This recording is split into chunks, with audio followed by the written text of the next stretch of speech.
Nous allons maintenant vous présenter vTiger.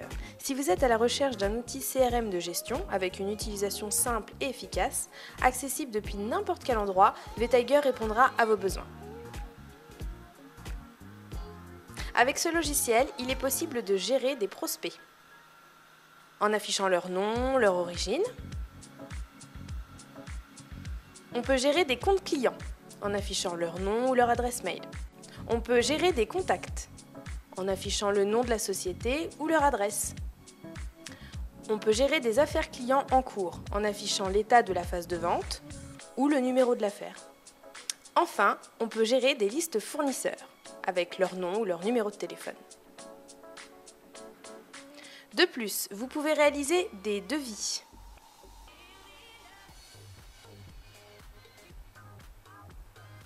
Avec un possible export en PDF.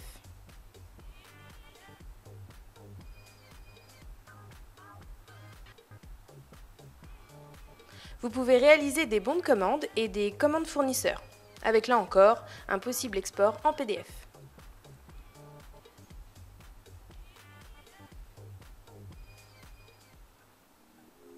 Ce logiciel vous permet de réaliser des catalogues produits, en affichant les quantités en stock,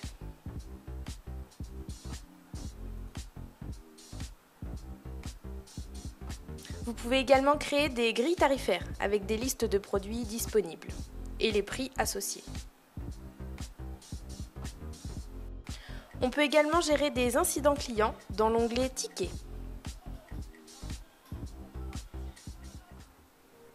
Un onglet FAQ regroupe l'ensemble des problèmes recensés sur le logiciel. Enfin, ce logiciel va vous permettre de mettre en place des agendas ou des messageries électroniques. Par exemple, si on prend l'onglet Événements, il peut être personnalisé selon l'utilisateur en affichant les activités par rapport au jour, au mois ou à l'année. vTiger peut être synchronisé avec n'importe quel navigateur dans Google Chrome ou Firefox, mais aussi avec des terminaux mobiles. Adaptable à vos besoins, on peut par exemple changer l'interface et l'intitulé des menus. Nous allons maintenant vous présenter des exemples d'utilisation de vTiger pour améliorer les performances de votre entreprise. Pour cette partie, on illustrera avec l'exemple d'une grande société fabriquant des thermomètres électroniques composée de 3 entités. Encia, qui gère la fabrication de la carte électronique, Plastica, gère la fabrication du châssis de la carte, Infracom, qui gère la diffusion de l'information via les systèmes d'information.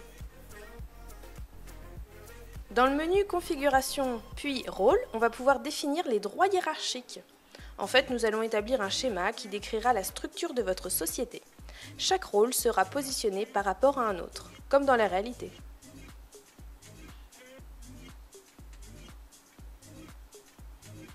Dans chaque entité, nous aurons un responsable d'agence, un chef d'équipe, un technicien, un commercial et un assistant commercial. Il y aura autant de rôles que de postes au sein de l'entreprise. Par la suite, chaque rôle sera associé à un collaborateur précédemment créé.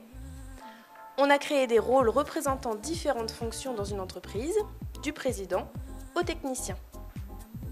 Ensuite, chaque rôle est associé à la liste de collaborateurs précédemment créés par l'administrateur du logiciel. Par exemple, David Thiel est associé au rôle commercial dans le menu Configuration, Collaborateur, Édition collaborateur. On peut ici voir la liste entière des collaborateurs.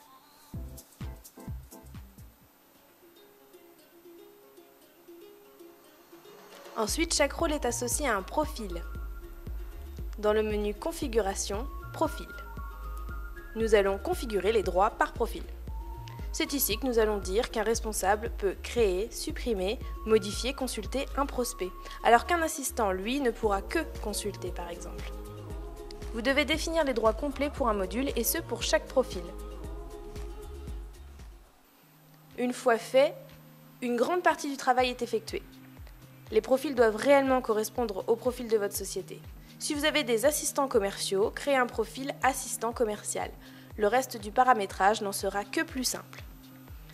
Un profil pourra correspondre à plusieurs rôles, mais un rôle ne doit correspondre qu'à un seul profil. Les rôles permettront de mettre en évidence la visibilité.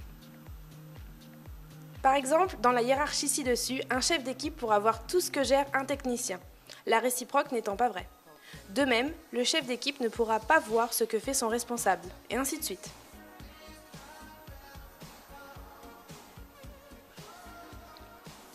En résumé, les collaborateurs ont une fonction, rôle. Ces fonctions sont associées à des droits d'utilisateur, profil. Pour finir, on crée les différentes entités de l'entreprise auxquelles on y ajoute les différents collaborateurs. Ce sont les équipes.